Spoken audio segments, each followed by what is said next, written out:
What is the difference between retroperitoneal and intraperitoneal organs? Imagine walking through the abdomen and wondering how different organs are positioned and why some move easily while others stay fixed. That's where understanding body cavities and membranes becomes really helpful. When we look inside the abdominal cavity, we see a thin layer called the peritoneum lining the walls and covering many organs. Some organs are completely wrapped in this membrane, while others only have part of their surface covered. This difference is key to understanding their location and how they behave inside the body. Organs that are fully enclosed by the peritoneum are called intraperitoneal organs.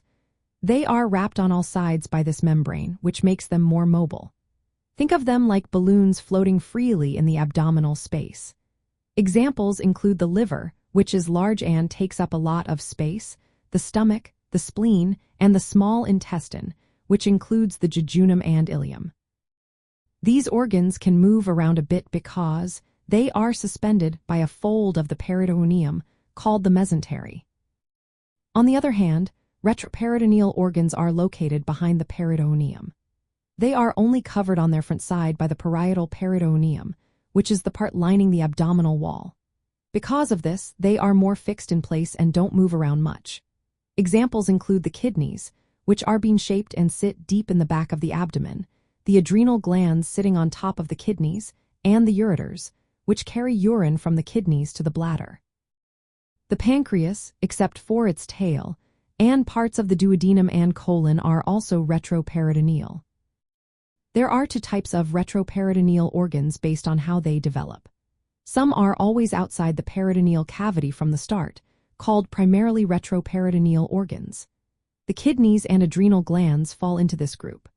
Others start inside the peritoneal cavity but later move behind the peritoneum as they develop, called secondarily retroperitoneal organs. The pancreas and parts of the colon are examples of these. Knowing whether an organ is intraperitoneal or retroperitoneal is very important in medicine. During surgery, intraperitoneal organs are easier to access because they are within the peritoneal cavity. Retroperitoneal organs requiring different approaches because they are tucked behind the membrane. Also, infections or fluids can spread differently depending on these spaces, affecting diagnosis and treatment.